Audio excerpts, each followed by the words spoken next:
같이 이 말씀을 좀 나누겠는데, 오늘 제목을 제가 저희 올려드렸던 내용이 지혜 있는 자와 성령 충만이라는 제목으로 좀 말씀을 나누려고 합니다. 지혜 있는 자와 성령 충만.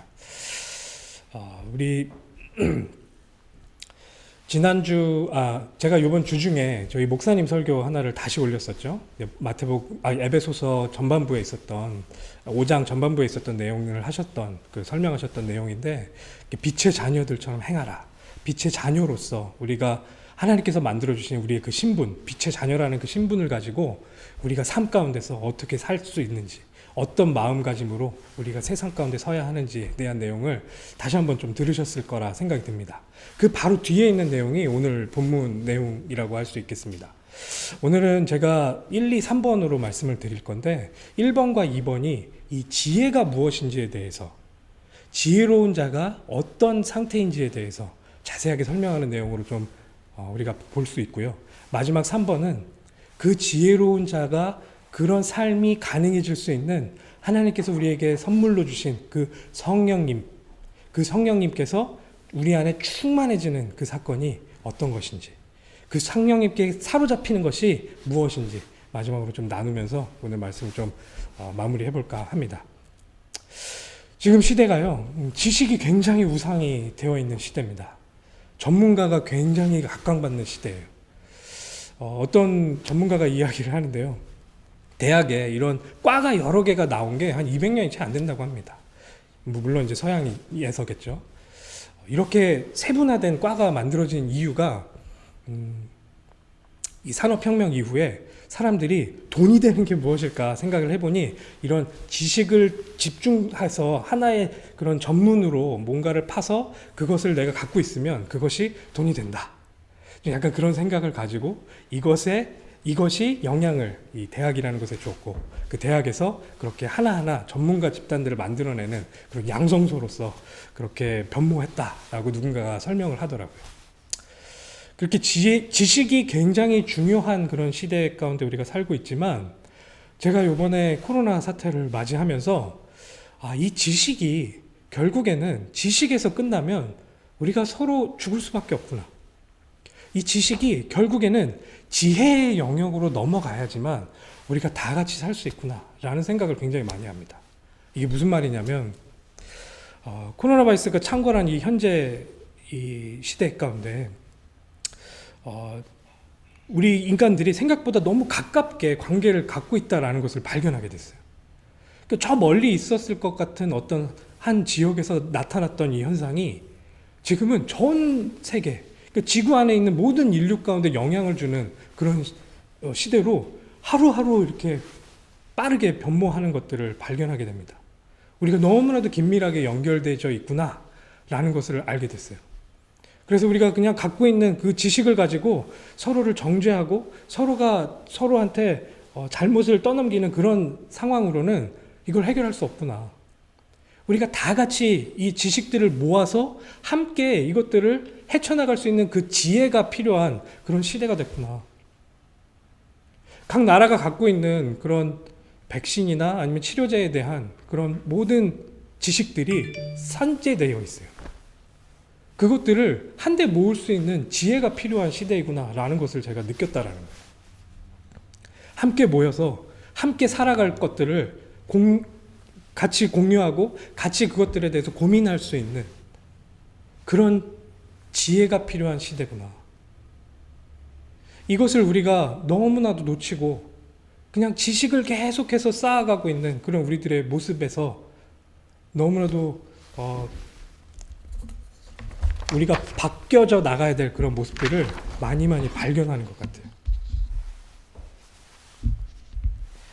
저 같은 경우도 하나님 앞에 이제 지금 제가 신학이라는 것을 전문적으로 지금 공부를 하고 있는데, 첫 번째 기도 제목이 그 내용입니다. 하나님, 내가 이 하나님을 공부하는 이 시기 가운데 내 안에 지식이 쌓이지 않고, 이 지식은 내가 충분하게 내 안에서 정리를 하되 그것이 지혜의 영역으로 넘어가서 하나님을 지혜롭게 알고 그 하나님을 지혜롭게 전달하고 그 하나님을 지혜롭게 내 삶 가운데서 체험할 수 있게 해달라고 계속 기도하고 있어요.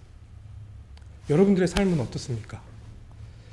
오늘 제가 이 서론 부분에 이 지혜라는 것들을 왜 이렇게 강조하고 있는지 좀 고민해 보셨으면 좋겠어요. 우리는 지혜가 너무나도 필요한 그런 시대, 정말 지혜를 갈고 닦아야 돼, 정말 지혜를 간구해야 되는 그런 시대 우리가 맞이했다라고 생각하시고, 정말 지혜를 간구하는, 지혜의 근본 되시는 우리 예수 그리스도를 우리가 정말 더욱더 충만해지기를 소원하는 우리들이 됐으면 좋겠다라는 생각을 하게 됩니다. 이 지혜는요, 성경에서 중요하게 설명하는 주제이기도 합니다. 지혜가 있는 자와 지혜가 없는 자는 성경에서 인간을 구분하는 방법이기도 해요. 지혜가 있는 것은 하나님 안에서 너무나도 중요한 그런 요소입니다. 하나님이 우리 인간을 보실 때, 이 사람은 지혜가 있구나, 이 사람은 지혜가 없구나, 이렇게 구분을 하실 정도로 굉장히 중요한 주제입니다. 우리는 어떤 지혜를 갖고 있습니까? 정말 하나님께서 우리들에게 말씀하시는 그 하나님께서 근본적으로 우리들에게 베푸시는 그 지혜는 전 인류를, 그리고 전 지구를, 전 우주를 살려내는 하나님의 지혜이다라는 것을 저는 확신합니다. 이 살리기 위한 지혜를 꾸준하게 우리에게 제시하고 계시는 그분이 바로 하나님이시다. 우리가 성경을 통해서 그것들을 알 수 있죠. 우리는 그 하나님께서 제시하고 계시는 전체를 살려내는 그 지혜를 이 시간 간구해야 되고 기도해야 되는 그런 입장이다, 이렇게 생각합니다. 시편 111편 시편에 보면요, 여호와를 경외함이 지혜의 근본이라. 그의 계명을 지키는 자는 다 훌륭한 지각을 가진 자이니 여호와를 찬양함이 영원히 계속되리로다 라고 설명합니다. 인간이 죄로 인해서 이기심으로 그 지식과 상식의 선에 머물러 있었을 때 하나님의 지혜는 우리에게 가장 선하고 올바른 기준이 되어진다라는 것입니다. 그분의 지혜는 우리 모두를 살리는 지혜입니다. 하나님의 지혜는 있어도 되고 없어도 되고 그런 종류의 것이 아니라는 것이에요. 죽고 살고의 문제로 성경에서는 지금 표현하고 있고 우리들에게 설명하고 있다는 것이죠. 좀 다른 말로는 지혜가 있는 자만 하나님 앞에 구원을 받은 것이고, 지혜가 없다 하면 하나님과 관계가 없을 수도 있다, 이렇게 볼 수 있는 것입니다. 오늘 본문에서 이 바울이 설명하고 있는 이 에베소에 있는 이 성도들은 그리스도를 소유했기 때문에 그 그리스도로 말미암아 하나님의 지혜가 소유된 자다라고 지금 선언하고 있습니다. 그 하나님께서 주신 그 지혜를 가지고 정말 지혜 있는 자처럼 살아야 되는 우리들의 모습을, 그 방향을 제시하고 있단 말이죠. 하나님께서 우리를 살리기 위해서 독생자를 보내시고, 그분이 십자가에 돌아가시고, 그분이 부활하신 그 지혜의 근본에 되는 그 구원의 그 모습들이 우리들의 삶 가운데 어떻게 녹아져 있고, 어떻게 그것들이 표현될 수 있는지, 그것들을 우리가 어떻게 맛볼 수 있는지 오늘 말씀을 통해서 좀 다짐하시고 정말 기도하는 그런 시간 되기를 진심으로 기도합니다. 본문 읽었었는데요. 저희들 5장 15절에 보면 그런즉 너희가 어떻게 행할지를 자세히 주의하여 지혜 없는 자같이 하지 말고 오직 지혜 있는 자같이 하여. 이미 우리는 그리스도를 통해서 지혜를 얻었습니다. 그 그리스도를 인정하는 것이, 그 그리스도를 아는 것이 최고의 지혜의 근본인데 그걸 우리가 이미 소유했단 말이에요. 그런데 우리는 지금 지혜 없는 자들 가운데 살고 있어요. 지혜 없는 자들 가운데 파묻혀서 우리는 살고 있단 말이죠. 우리는 이 상황 가운데서 우리를 놓칠 수가 있습니다. 우리가 정말 지혜를 갖고 있음에도 불구하고 내가 지혜가 없는 사람처럼 행동하고, 내가 지혜가 없는 사람처럼 모든 걸 판단하는 그런 우리들의 모습들이 종종 발견된단 말이죠. 아니요, 매일매일 발견된단 말이죠. 이미 갖고 있는 이 지혜를 더 이상 우리는 그렇게 지혜 없는 자처럼 살아가지 않아도 되는 존재임에도 불구하고 그렇게 살아가는 우리들의 모습들을 이 시간 다 털어내야 되겠습니다.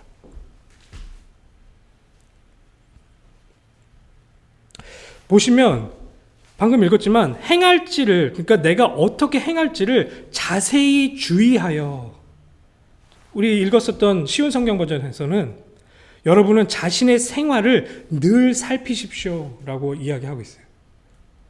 내가 지금 이 삶 자체를 자세하게 들여다보면 얼마나 지혜 있는 자임에도 불구하고 지혜 없는 자처럼 살고 있는 것이 보여질 것입니다. 그러면 그것들을 이제는 하나님 앞에서 되돌리십시오. 더 이상 그렇게 지혜 없는 자처럼 살지 마시고 지혜 있는 자로 하나님 앞에 정말 하나님이 퍼부어 주시는 그 지혜가 충만한 그 상태 가운데 우리를 내어드리고 그렇게 살아가십시오 라고 이야기하고 있는 것이죠. 본문의 내용들을 조금 더 자세히 살펴보면 이 지혜 있는 것이 무엇인지, 지혜 있는 자가 무엇인지 조금 더 풍성하게 우리가 이해할 수 있습니다. 첫 번째입니다. 세월을 아끼라 라고 설명하고 있어요. 지혜 있는 자같이 세월을 아끼십시오. 이렇게 이야기한단 말이죠. 이 지혜 있는 자가 하는 행동 중에 첫 번째가 세월을 아끼는 것이래요. 여기서 세월이라고 번역된 단어는 카이로스라는 단어입니다. 제가 목사님께 수업 들으면서 이제 카이로스랑 이제 크로노스 이 관계에 대해서 조금 설명을 들었는데 지금 약간 가물가물하지만 그것이 굉장히 다른 표현으로 성경에서 이야기하고 있다라는 것인데 지금 여기에서 쓰고 있는 이 단어는요 카이로스라는 단어라는 것이죠. 이거에 대해서 다시 좀 설명을 드리겠지만 다른 말로는 이제 세월이라고 이거 번역을 했지만 이게 카이로스 즉 시간이라는 이야기예요. 시간 참 흥미롭습니다. 시간이 뭔지 모든 사람에게 공평하게 주어지는 것이에요. 그리고 시간은 모두에게 동일하게 흘러갑니다. 남자고 여자고 시간은 동일하게 흘러요. 그리고 동양인이고 서양인이고 시간은 동일하게 흘러갑니다. 부자건 가난하건 우리에게 있는 그 시간은 똑같이 흘러가는 것이죠. 좀 크게는요, 역사라는 큰 물줄기가 도도하게 그 시간 안에서 흘러갑니다. 어떤 큰 국가가 흥하기도 하고 망하기도 하고 시간의 흘러감 가운데 그런 일들이 계속해서 있단 말이죠. 어떻게 보면 지금 이 코로나라는 이 상황 자체도 시간이 점점 흘러가면서 뒤안길로 넘어가겠죠. 한 해의 개인에게도 이 시간은 하나하나 지나갑니다. 이 청년들은요, 본인의 젊음을 굉장히 과시해요. 근데 그들에게도 시간은 지나갑니다. 결국에는 그 사람들도 시간이 지남에 따라 점점 노화가 시작되고 결국에는 노인이 되고 그 시간이 흐르면 결국에는 우리 몸은 기능을 하지 못하고 죽게 되는 그 시간이라는 것은 누구에게도 피해가지 않고 다 적용되며 흘러가고 있다. 아무리 뛰어난 사람이라도 한번 지나간 시간은 되돌릴 수가 없어요. 다시 사용할 수가 없어요. 이 시간에 대해서 정말 이 통찰력을 가진 사람이라면 이와 같은 시간을 잘 관리하면서 사용을 할 것이에요. 물론 지금 이 본문을 통해서 그런 시간에 대한 그런 우리가 이야기하는 물리적인 이 시간들이 어떻게 흘러가고 있는지 그걸 잘 판별해서 잘 분별해서 그것에 우리가 어떻게 적응해서 어떻게 살아가야 되는지 그것을 이야기할 수도 있습니다. 그런 내용이 그 안에서 포함되어져 있을 수 있죠. 하지만 제가 아까 말씀드린 대로 여기에서 설명하고 있는 이 시간이라는 단어는 카이로스라는 시간이라는 거예요.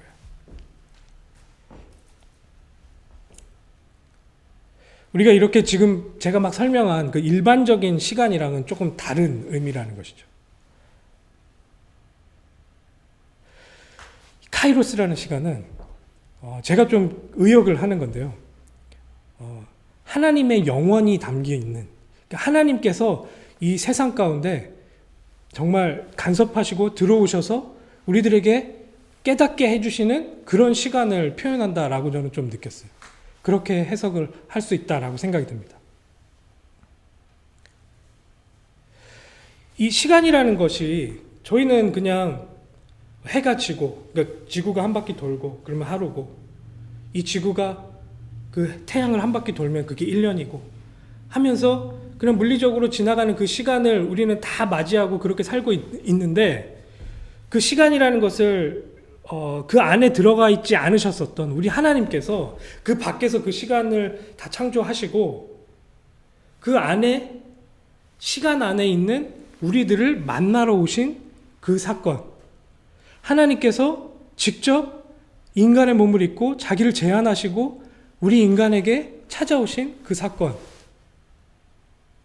예수님께서 이 땅에 오실 때 이때라라고 설명하고 있는 그 때, 그 시간.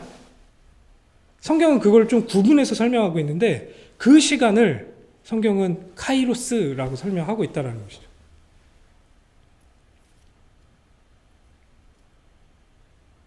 본문은 제가 이게 왜 그것이 더 그냥 시간에 대한 개념으로 우리가 그냥 물리적으로 흘러가고 있는 그 시간에 대한 개념으로 우리가 여기에서 교훈을 얻는 것 이상의 것을 봐야 되는지라고 생각을 했냐면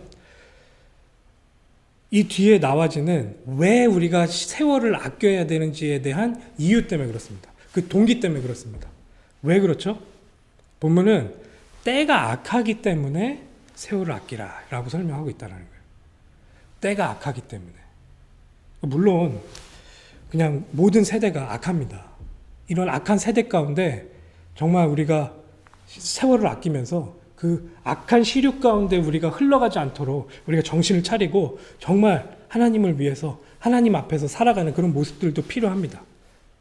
그 내용도 이 안에 담겨져 있다고 생각이 들어요. 그런데 조금 더 깊이 있게 한번 좀 묵상해 보셨으면 하는 그런 부분들이 있습니다.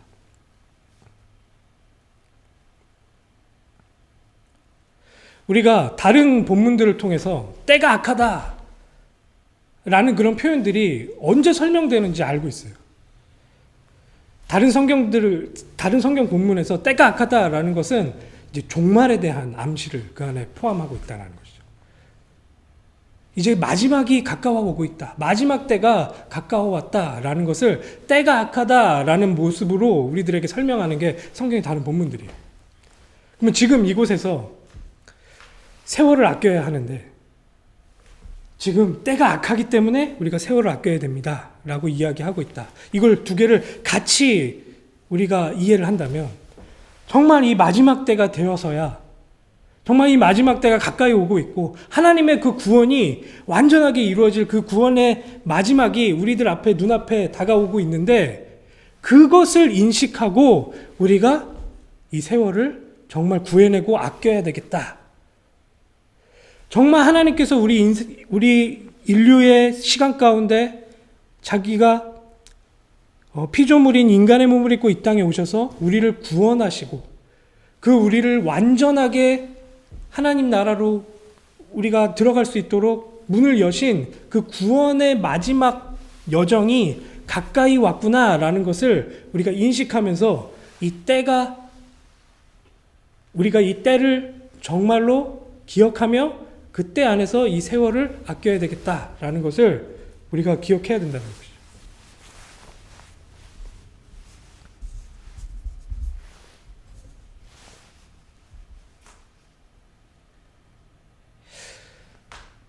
하나님께서 우리의 인생 가운데 찾아오셨어요. 그냥 흘러가던 그런 시간이라고 생각했었던 모든 것들이 하나님께서 찾아오시면서부터 다른 의미가 되어집니다. 왜 그러냐? 하나님께서 우리에게 찾아오시면서 영생이라는 것에 우리를 초대하셨어요. 영원이라는 곳으로 하나님이 존재하시는 그 영원이라는 곳으로 우리를 초대하셨어요. 이건 그냥 우리가 지금 갖고 있는 그런 관념대로 이 시간이 영원히 그러니까 길게 이 시간이 흘러간다 라는 차원으로 이해될 수가 없어요. 그렇게 하나님께서 우리를 초대하신 것에는 영원이신 그 하나님과 우리가 관계할 수 있는 그런 존재가 되어졌구나. 지금 내가 아등바등 이 안에서 내가 뭔가를 해야지만 되는 그런 이 물리적인 시간을 뛰어넘어서 하나님이 계시는 그 영원이라는 시간 속으로 우리가 소속되어지고 그곳으로 우리가 편입되어지는 그런 존재로 하나님이 우리를 부르셨구나 라는 것을 인식하면서 그 영원으로 들어가는 그 관문인 마지막 때를 인식하면서 우리가 지금 이 세상의 시간을 바라볼 수 있어야 된다. 우리는 그냥 이 세상에서 영원히 살 것처럼 살고 있잖아요.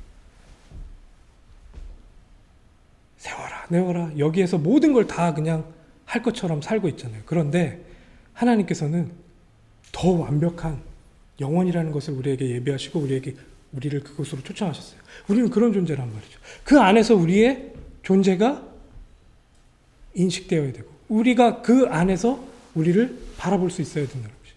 그 안에서 우리가 지금 이 세상의 시간들을 바라볼 수 있어야 된다는 것이죠. 너무 바쁘시죠? 잠깐 멈춰보세요.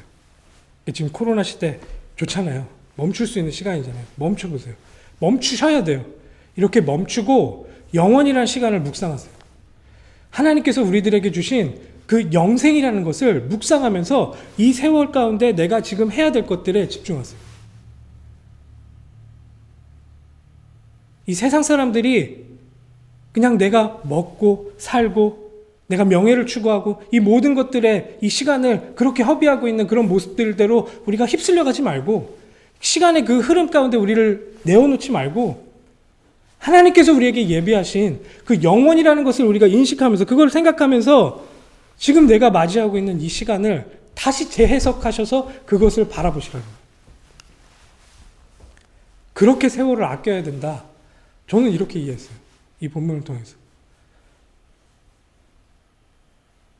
너무 바쁘시죠? 근데 왜 바쁘세요? 그 영원 때문에 바쁘십니까? 영생 때문에 바쁘십니까? 정말 하나님과 함께할 그 영원한 그것을 위해서 하나님과의 관계 때문에 바쁘십니까? 아니면 지금 이곳에서 모든 것을 다 해결하기 위해 바쁘십니까? 이걸 안다면, 이것에 대해서 우리가 정말 맛을 봤다면 당연히 이걸 선택하겠죠. 지금 이 본문은 그게 지혜로운 자다라고 이야기하고 있는 것입니다. 그걸 알고 그것에 반응하는 자가 지혜로운 것이다.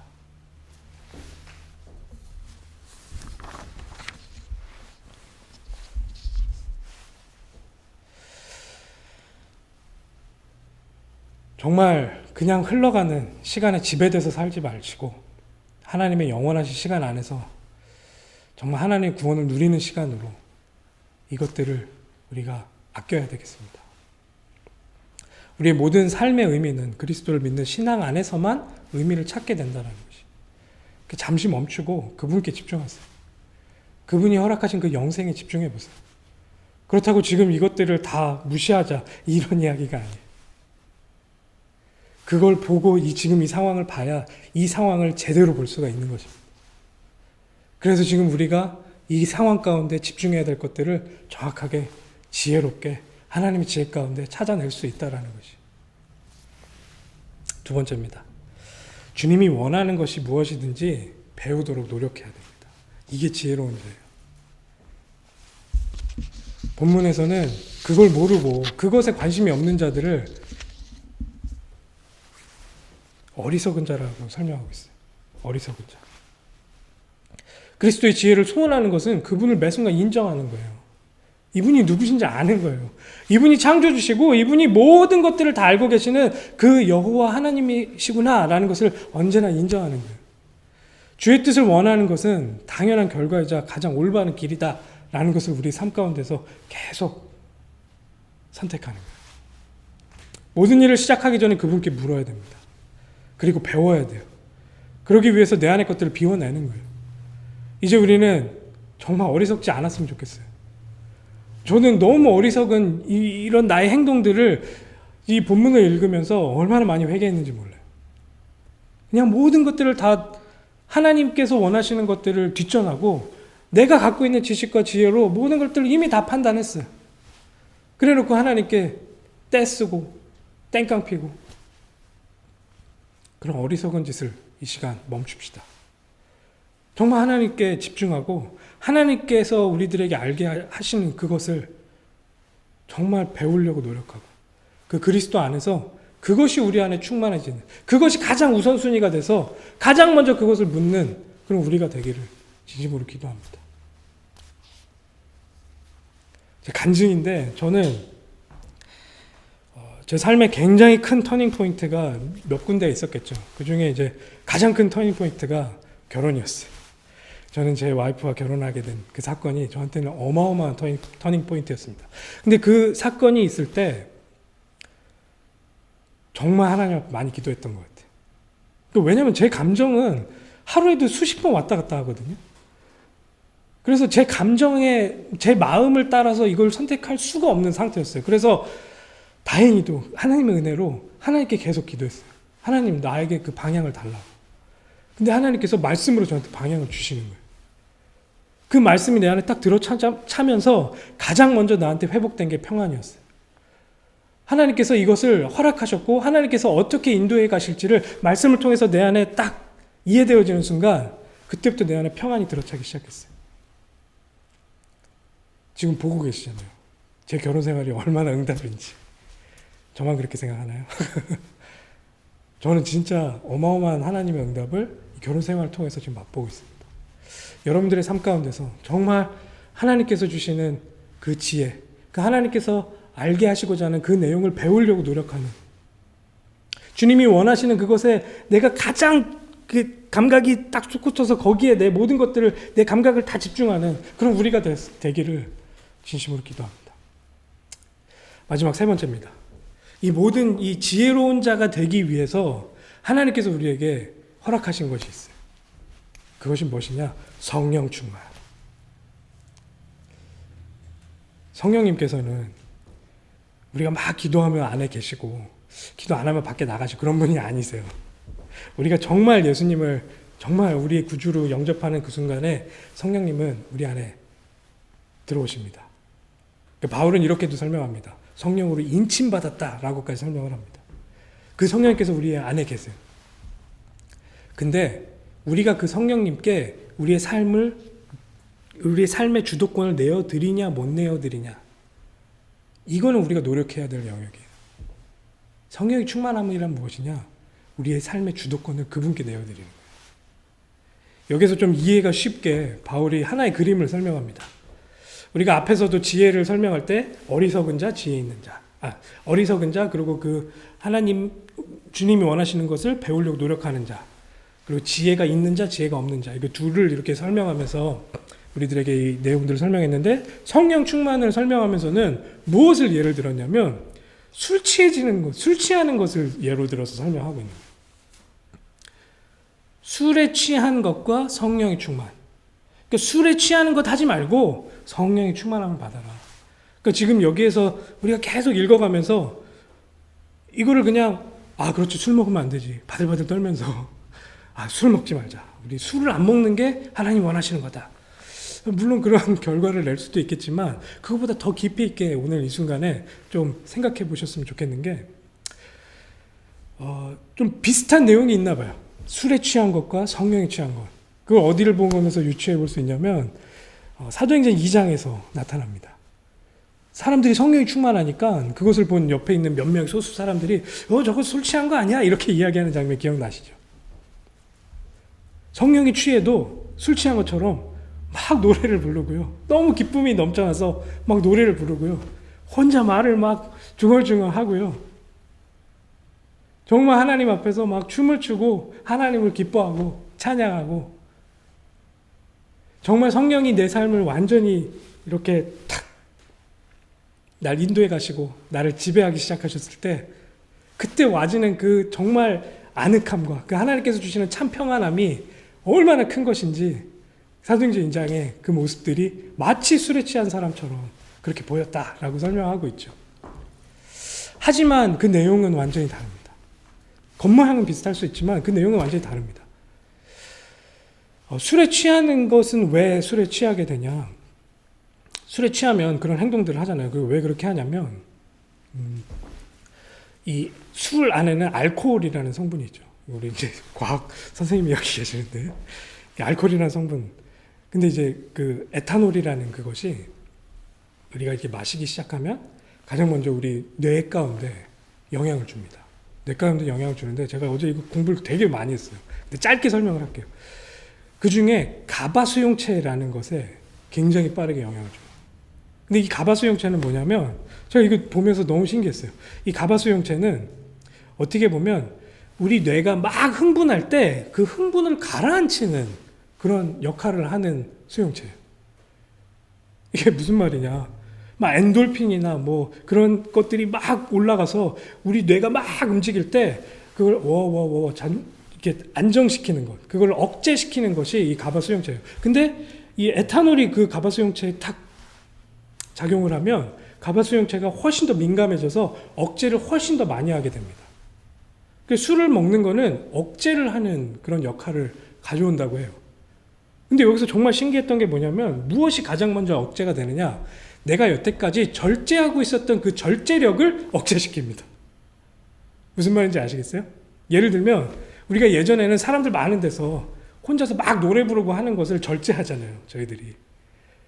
근데 그 절제하던 모습을 이 에탄올이 가바수용체를 막 작용시켜서 그걸 절제하는 것을 없애뜨리는 거예요. 그래서 많은 사람 앞에서도 계속 노래를 합니다. 우리가 예전에 헤어졌었던 그 여자친구한테 전화하면 안 된다는 거 절제하잖아요. 그 절제를 하는데 술 마시면 그 절제하던 그 부분이 무너지기 시작해서 전화하는 거예요. 무슨 말인지 아시겠죠? 이 말은 뭐냐면 이 알코올이라는 성분이 우리 뇌를 지배합니다. 우리 뇌를 지배하면서 우리 뇌에 그런 영향력들을 계속 행사하기 시작하는 거예요. 하지만 성령님은 완전히 반대의 일로 우리의 모든 것들을 지배하십니다. 성령님께서는 우리들로 하여금 정말 어떻게 보면 더욱더 흥분할 수 있도록, 더욱더 하나님께 그 관계를 더욱더 촉진시킬 수 있는 그런 역할로서 우리들 가운데 하나님께서 성령으로 역사하십니다. 그리고 가장 중요하게 그것이 가능해질 수 있는 그런 성령의 열매들을 한번 우리가 자세히 살펴보면 성령의 9가지 열매 중에 가장 마지막이 뭡니까? 절제라는 것이죠. 이 절제를 술은 못하도록 하지만 성령님께서는 우리들에게 그 절제가 가능해지도록 그런 역할을 하신단 말이에요. 우리가 술 먹으면 완전히 술 취해서 그 절제력이 없어진 사람을 보면서 뭐라 그래요? 개가 됐다 이렇게 설명하잖아요. 동물이 돼버리잖아요. 하지만 하나님의 형상이 하나님의 더욱 형상답게 되어지는 정말 절제를 할 수 있도록 우리 성령님께서 우리를 딱 붙잡으시고 우리를 완벽하게 인도해 가신다는 거예요. 그 성령님께서 우리들을 딱 장악하시고 성령님께 우리가 장악되도록 우리가 그걸 내어드릴 때 술 취하는 그런 세상의 것들을 우리가 멀리하고 성령님께 우리를 내어드릴 때 하시는 결과를 지금 이 본문에서 설명하고 있어요. 4가지로 설명을 하고 있는데 첫 번째가 노래하게 합니다. 그리고 찬송하게 합니다. 그리고 감사하게 합니다. 그리고 복종하게 합니다. 노래함, 찬송함? 짧게 설명을 드리면 노래하고 찬송하는 것은 예배 안에 있는 그런 행위잖아요.